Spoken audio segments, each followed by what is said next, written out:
Call to order the Budget and Audit Committee meeting for August 11th, and welcome those of you who have joined us this morning. Just a note, if we have any members of the public who wish to address the committee on items on our agenda, be sure to fill out a speaker form and deliver that to the clerk down front, and then we'll call on you at the appropriate time to speak. Remember that public comment is limited to 2 minutes, and keep an eye on the clock so you can make sure that you get to say everything that you have in mind.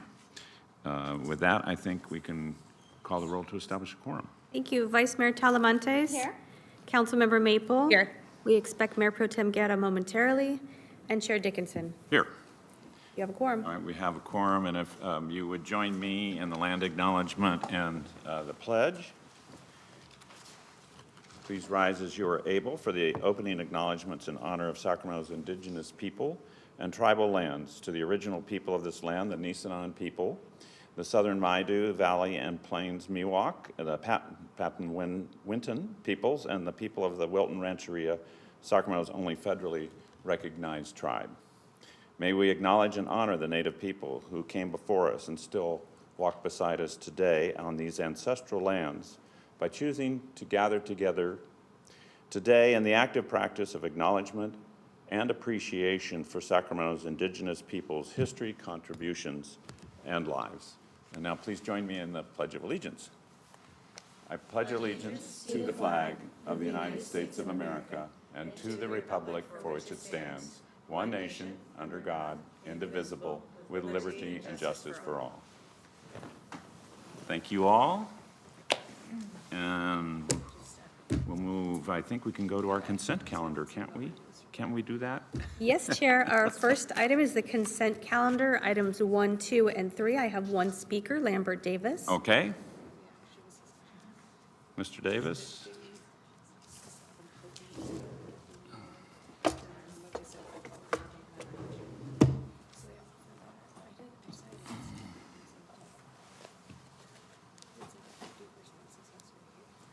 Good morning. Morning. First of all, I was encouraged to come here because I was on the road, but first of all, I wanted to say that on number 2 and 3, I'm going to get it covered in 2 minutes. I wanted to, first of all, thank the city auditor and her department, outstanding work. I've studied the report here. And the whistleblowing hotline should not be hamstrung. They should receive funding. Why?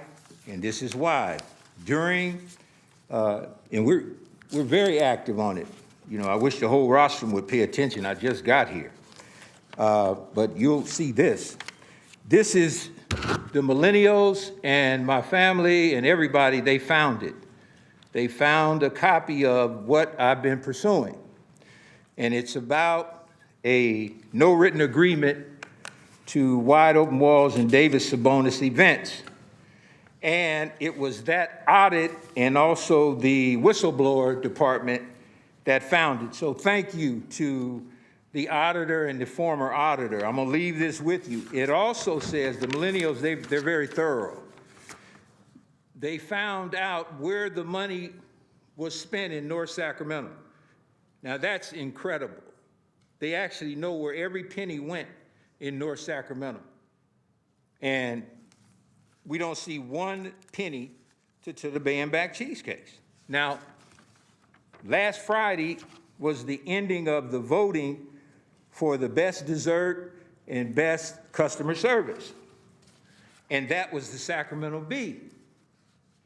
And so the millennials took that home. But this is for the record, just in case you can't find it. All right. Chair, that concludes public comment on the consent calendar. Thank you, Mr. Davis. We have a motion on consent by Councilmember Maple and Vice Mayor Talamantes. If there's no further comment or question, all in favor signify by saying aye. Aye. Opposed, say no. Any abstentions? Hearing none. That motion carries unanimously. On to item 4 on our Discussion item, audit of the Department of Utilities energy use power purchase agreements. So we have our auditor. So Chair, we're now on item 4, audit of Department of Utilities energy use power purchase agreements. This is our first item on the discussion calendar, item 4. Welcome. Morning. Looking for a clicker or something to, You need a clicker? There you go. all right, good morning, Chair Dickinson and members of the Budget and Audit Committee. My name is Charles Meadows, the Performance Audit Manager in the Office of the City Auditor. With me today is Perry Najati, who is primarily responsible for conducting this audit. The recommendation before you today is to accept the audit of the Department of Utilities energy use audit related to power purchase agreements to forward to the City Council for final approval. This report covers Phase 1 of the Department of Utilities energy use. Phase 2 is currently underway, and that is to evaluate the department's fleet electrification. Okay. The objective of this audit was to review the Department of Utilities power purchase agreements to gain an understanding of their associated costs and benefits. To do this, we reviewed the solar billing information from SMUD for Sacramento River Water Treatment Plant and the EA Fairbairn Water Treatment Plant. We used the power generation data from SMUD to calculate the amount of solar energy generated and used in kilowatt hours at these two facilities. Next, we benchmarked the DOU's PPA contracts to 5 other municipalities, and we analyzed buyout or early termination costs in the PPA and solar shares program, and alternatives beyond the power purchase agreement contract horizon. What is a power purchase agreement? A power purchase agreement is an arrangement in which the vendor owns and operates a renewable energy generation system on a customer's property or offsite. The customer then purchases the system's electric output for a predetermined period and contract price.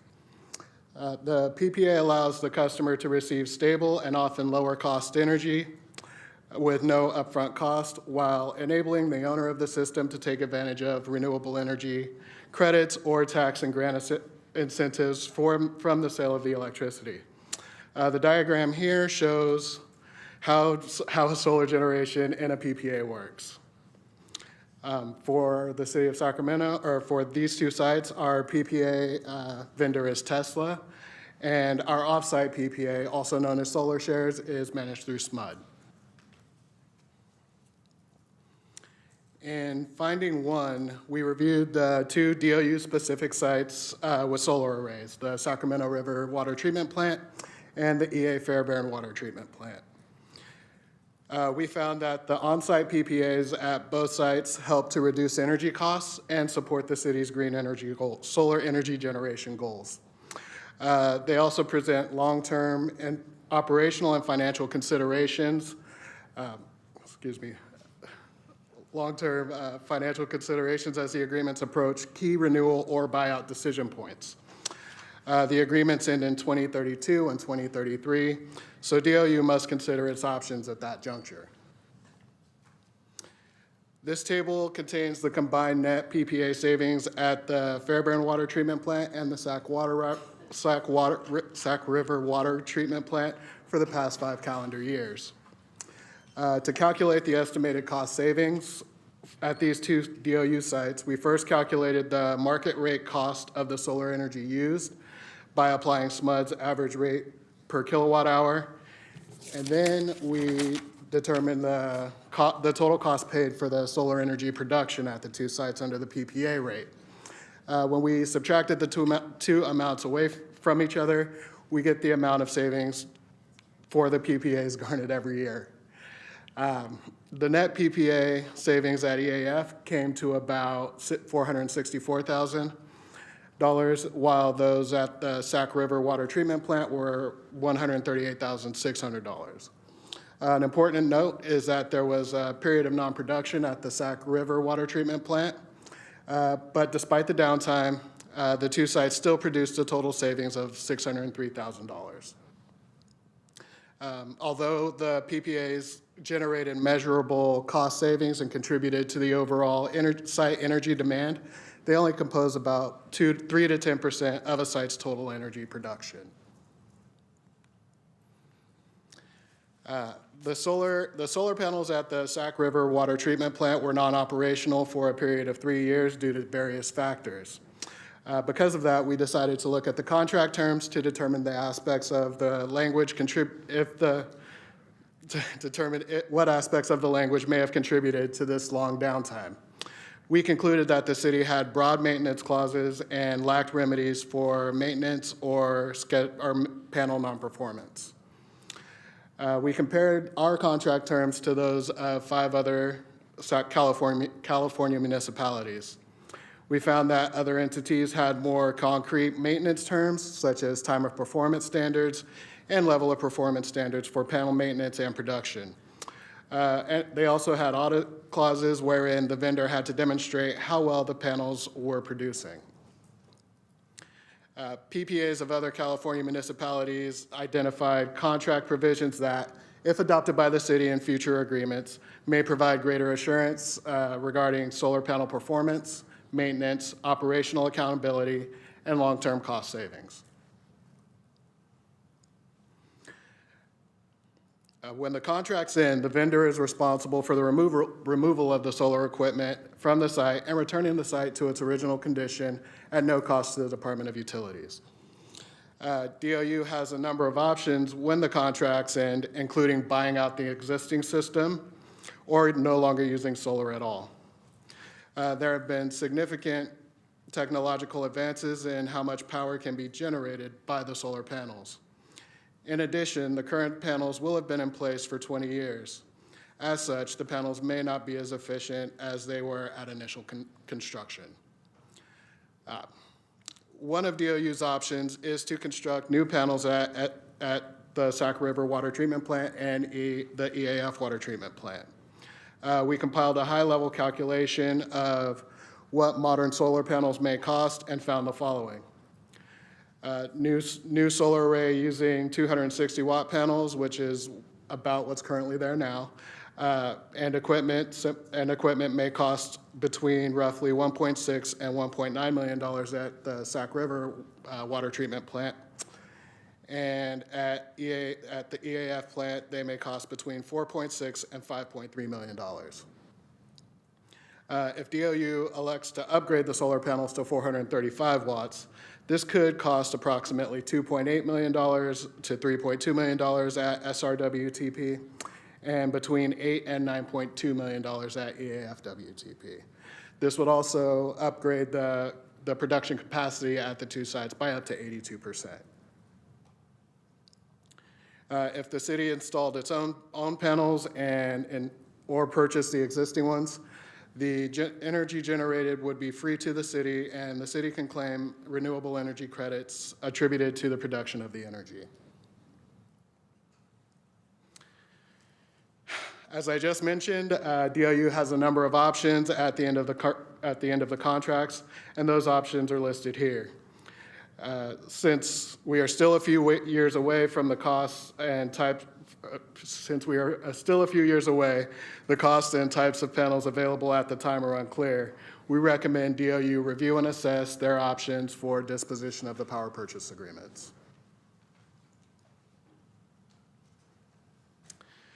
Our second finding reviews the Solar Shares program with SMUD. The Solar Shares program is a type of off-site PPA where solar power is generated at sites like Rancho Seco, which is pictured here, and the energy is sold to participants. The city currently has 96 enlisted facilities to participate in the Solar Shares program, of which 38 are DOU sites. Since the city has been participating in the SMUD Solar Shares program, costs for energy at the two sites have been increased. At the same time, the clean energy produced has offset a great deal of CO2 emissions. The positive side of this program is that by having the water treatment plants participate in the Solar Shares program, the city has been avoiding emitting harmful greenhouse gases into the atmosphere. We observed that through December 2025, SMUD accredited DOU almost 64 million kilowatt hours of energy from the solar shares at just the EAF and SRWTP sites. This has also resulted in an estimated 32,213 metric tons of CO2 equivalent avoided. According to the EPA's greenhouse gas equivalencies calculator, this would be the equivalent of CO2 emissions from consuming over 3.6 million gallons of gasoline, driving more than 82 million miles in a gasoline-powered passenger vehicle, and the electricity use of 11,100 homes for 1 year. The city's continued participation in the Solar Shares program, for which the contract will end with the December 2038 billing period, will continue to provide environmental benefits for the duration of the contract. As stated earlier, the city's participation in the Solar Shares program has resulted in slightly higher energy costs during the review period compared to purchasing market rate electricity from SMUD. Annual net costs fluctuate year to year based on the relationship between Solar Shares charges and the credits received. While the program provided access to renewable energy benefits without requiring the city to own or maintain solar infrastructure, participation did not generate financial savings for the facilities we reviewed during the period. Overall, participation in the Solar Shares program has resulted in additional energy costs of more than $623,000 altogether at the two sites over the past 7 years. SMUD, we also note that SMUD makes no guarantees with respect to cost savings. There may be possible savings in future years, but this is uncertain. We recommend that DOU continue to consider opportunities to identify and use renewable energy sources, identify additional opportunities to participate in emission-reducing energy programs at SRWTP and EAF. Okay. This concludes my presentation. I'd like to thank the Department of Utilities, the Department of Public Works, and SMUD for their cooperation in conducting this audit. Staff from both our office and DOU are here to answer any questions you may have. Thanks for the presentation. I appreciate that. First I want to ask, do we have anyone who wishes to address this on I have no public comments on agenda item 4. Okay, just before turning to my colleagues, one question I wanted to ask off the top, looking at this, is whether or not you took a look, or maybe Dahlia can answer this as well, at whether there's a opportunity to renegotiate these agreements before their termination, given some of the fines, especially on the power purchase, on-site power purchase, where technology has changed, other things have changed, and so instead of waiting until 2032 or 33, is there an opportunity to re-examine and revisit some of these terms and conditions, and to improve the outcomes for us, for the city? Yes, good morning, Chair. Dahlia Fadel, Director of Utilities. Absolutely. So we definitely want to take the opportunity to look at, now that we have the audit report, look at these contracts a little bit more closely and identify areas for improvement, and definitely start those conversations early with SMUD. Another recommendation that came out of this audit is to put together an energy management use. We also think that will be helpful, just to kind of outline what are our short-term goals, but also long-term goals when it comes to energy use and how we can best utilize renewable energy, and that will equip us with more information as we have these discussions with SMUD. Okay, I mean, it seems to me there's value here, but we can get more out of this, hopefully, than we are currently. And our knowledge, our information, as well as the technology have changed over the years. So rather than sit and wait, it seems like an opportunity. With that, the Vice Mayor. Thank you, Chair. Similar to Councilmember Dickinson's questions, I mean, on the benchmarking contract terms, seems like LA has a really good flow and really good contracts. So are we planning on updating ours and the requirements? That would be a question more for DOU, but also the agreements that we reviewed were a little bit newer than ours. So they would have had the opportunity to kind of get some institutional knowledge from over the course of time, just being able to Can get I have DOU those. answer that then? Yes, we will absolutely do that, and because the technology and these agreements keep evolving, we will definitely reference kind of what's the latest and greatest when it comes to these agreements and make sure that we have favorable contract terms for the city. And then in terms of the buyout and our contract expiring, I know you put down various options for what's possible for the city of Sacramento. What is DOU's plan? Are you guys going to come to council and present these options and let us know what is the best thing and how to move forward? Is that going to be direction from the mayor and city council, or are you guys going to do a staff recommendation and then bring it to us? What's the plan to figure out next steps? Because 5 years goes by really fast. It does. I think in an ideal situation, we want to start by drafting our energy management plan and see what comes out of it.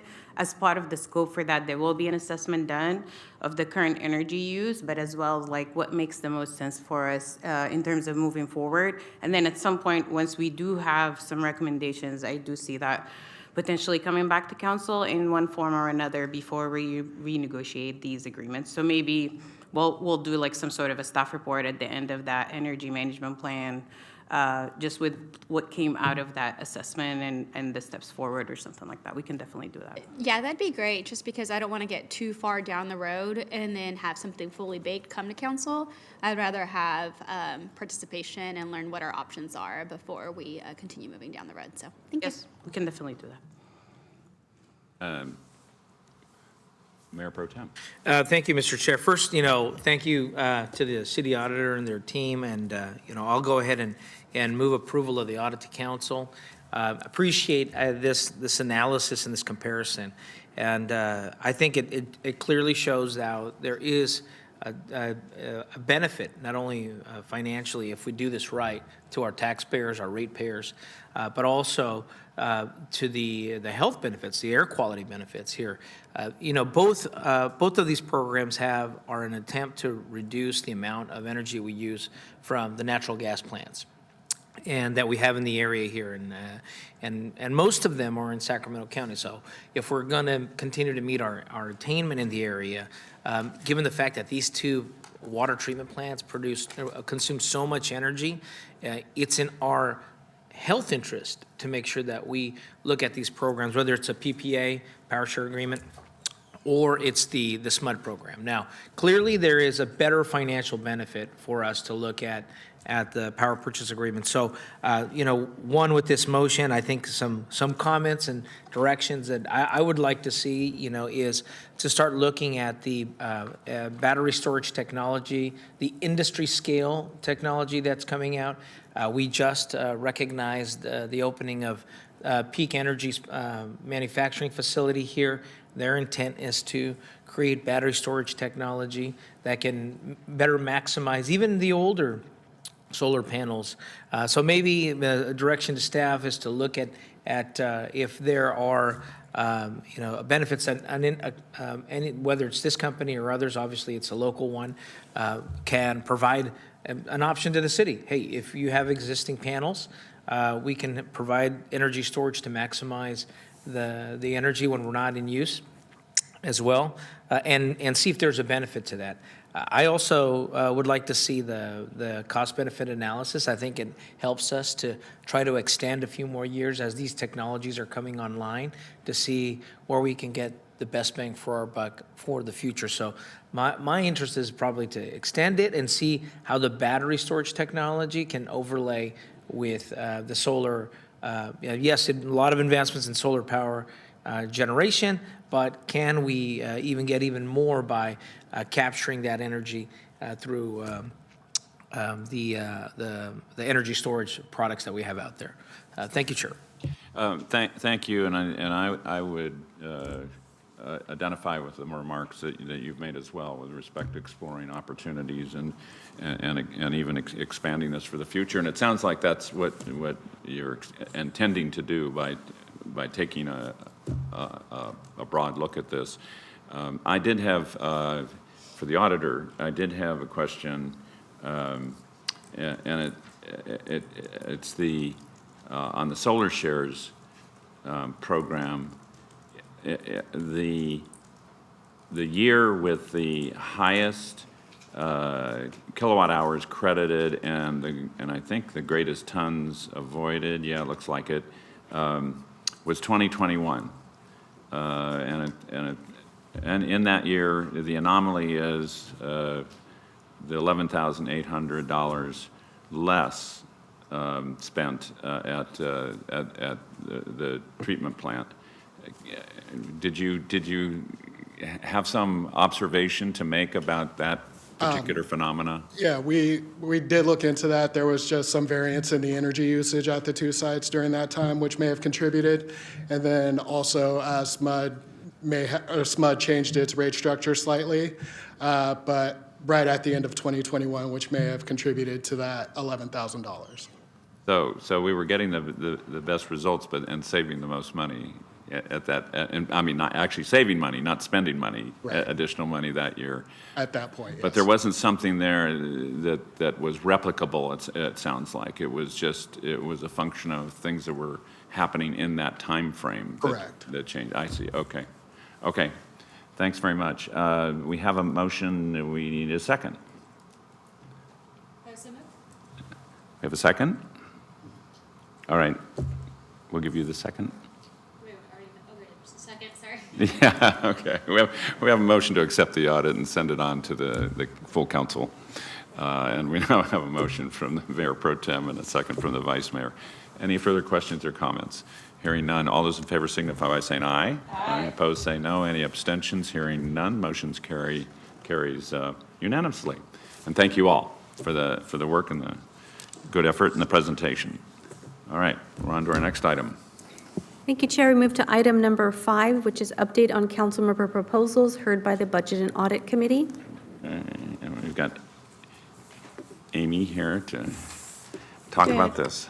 Good morning, Morning. Budget and Audit Committee. Thank you for having me and giving me the opportunity to provide this quarterly update. The first update was in May, so back here in August, providing you with this update on all council proposal log items that have come before the Budget and Audit Committee. This process actually is ensuring timely follow-up on proposals. It's helping me with staff getting updates regularly, and also it is a priority for the city manager. So again, I'd like to say thank you for this opportunity. To begin, briefly, just a reminder on how the current proposal process works. A council member or members propose a council idea and submit it to the clerk's office. The clerk's office meets with her charter team and the mayor. They review it, and then from that point, the proposals are then forwarded to an assigned committee. Each proposal is then entered into the council proposal log, which we will review the log in front of you, and there are extra logs up here for staff or and for anyone in the audience. And once it's proposed, the proposal is in the log and it goes to a committee for approval. Staff becomes assigned to that work, and then work begins.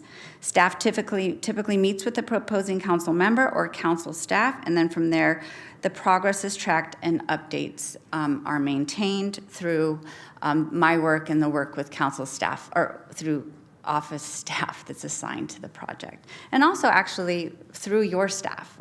We are making more contact and asking for more feedback when things are being modified, so that's been helpful too. Staff verifies completion with the elected office. We draft a memo, we call it closeout memo, and then we move the item from active to concluded list. That way we are tracking, things aren't just disappearing, and there's record of this entire process from the beginning to the end. At the last update in May, I reported that there were currently 18 total council proposals.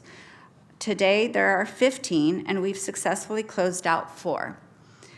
Items that came before this committee remains at 3. However, your 3 have seen progress, and so I would like to draw your attention to the 3 proposals here in front of us. The first one at the top is a proposal from Councilmember Kaplan and Plucky Baum regarding beginning the process of creating a mechanism to fund community infrastructure that boosts tourism, markets North Natomas, and improves opportunities for hotels and businesses. This is a unique, I haven't seen this before, where it's not just a department lead, but we're actually partnering with Visit SAC, who has an important role with regard to administering this process, while the finance department's role remains with regard to the programmatic side of it, and then the council office role is helping with the outreach. So the current update we have, I've already kind of just said it, but was last dated on May 29th. That may seem like a long time ago. I have talked to Mike Testa separately. Pete and I have talked separately, so it's still getting tracked. I'm not putting down every single time I'm reaching out. I want something substantial, and I'm hoping next time we come back, there'll be something more substantial where we've completed the outreach with all of the hoteliers in District 1, and then we'll have our next steps that I can report back. Just to pause here, Amy, does that mean what's happening now is in fact contact with the hotel operators in the proposed area? Is that the current activity? Yes, that is the current. Since the end of May? Yes.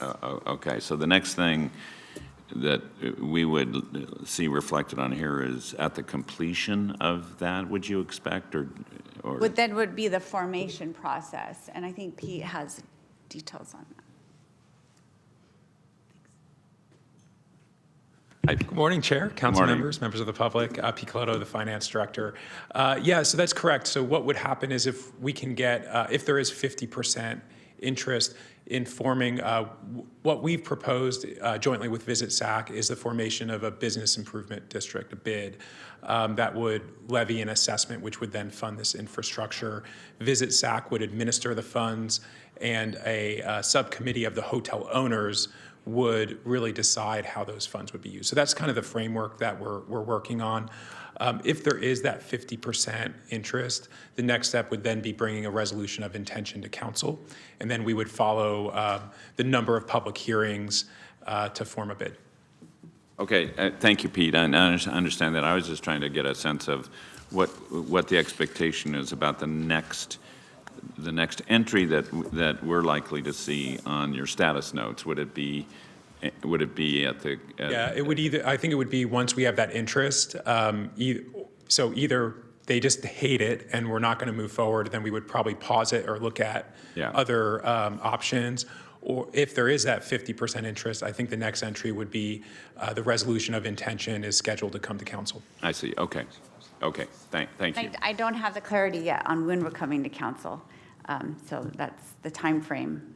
We'll have to narrow down more. But when I get that, I will put that in the notes, especially if it's just like a season that we can aim towards. And then while we get closer, there's a date, then it'll be dropped into the actual log itself. Yes, okay. I think that would be informative for sure. Yeah. Okay. All right. The next item is illegal dumping item where we've directed staff, our recycling and solid waste, to analyze current strategies, structure, enforcement consistency to basically launch a citywide program, a much more structured and data-driven program to address our illegal dumping issues that we see pretty much throughout the city. Our council sponsors are Councilmember Dickinson, Vang, and Maple. And our status notes, the team has been very busy. They were handed this in October, and we plan on drafting and coming back in the fall to council. But there is a draft report they're working on, and they have met several times, I believe, with council staff and council members. So this is on track. Okay. And the final item is a District 2 enhanced infrastructure financing. Oh, I'm sorry, sorry. Amy, can you pause for a second? Oh, no, you're okay. Just a quick question. So Thank you. Really exciting updates. And bless you. One of the things it says is a draft report in early August. Is that still the timeline? Yes, that's as of July 23rd. I could follow back and make sure that they've met their deadline for a draft report in August. Okay, cool. That'd be great. Thank you. Okay, That's thank all. you. And I'll circle back with your staff. Okay, all right, check this. Final item is the District 2 EIFD, the council sponsor Dickinson, Talamantes, Maple, and Geta. And the update as of August 5th is, we had originally said back in May that we're working with a consultant. It's going to take 3 months.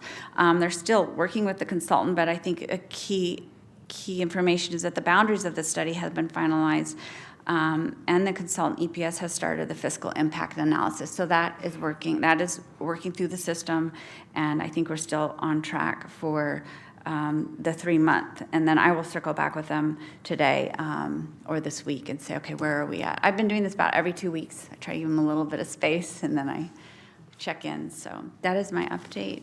Okay, thanks. Yeah, well, on that one, Amy, you can just reflect to Leslie more faster. Okay. All right. Any other questions for Amy? Or Pete escaped. Okay. All right. Pete got away. Not a question, but. Oh no. I'm sorry. I was looking over there. Okay. He would never. Yes. Go ahead. Thank you, Chair. Not a question, but just a comment. I just want to say I really appreciate these updates. They're super helpful for us and also for the public, and appreciate the work that you've been putting in to make sure things are moving along. I feel very reassured that you're doing that work. So thank you. Thank you. Vice Mayor. Just more of a comment too. I'm glad that we're doing this. That way we can make sure that our councilman proposals don't get lost in the wind. So thank you. Yes, thank you.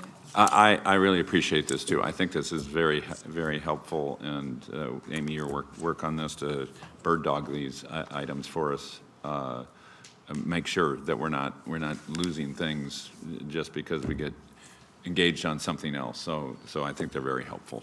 Good. Thank you. Chair, I have one speaker on this item, Lambert Davis. Okay, Mr. Davis.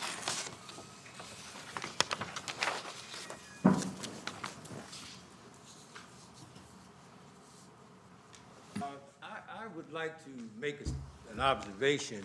I know, based on what I'm looking at in here in this audience, I'm the only one here that's not being paid other than these young people. So I'm asking a special request that when I speak, people on the rostrum, you should pay attention. I feel like the assistant city manager is talking to City Council Maple. I want them to listen to what I have to say. If you don't want to hear it, you don't want to hear it, because I've had problems with your department in this area. Now, it says right here that first of all, the report said that Mr. Pluckybomb was involved. Mr. Pluckybomb has an attendance record that's terrible at this city.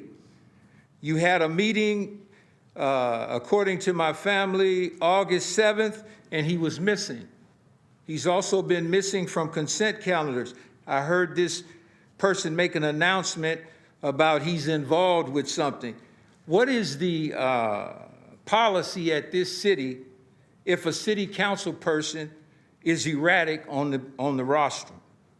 Now, City Council Maple is here, and she's pregnant. She also was there 8/7 remotely. We're studying you. That's why you have people coming into the council meetings upset. We study you. I study you very well.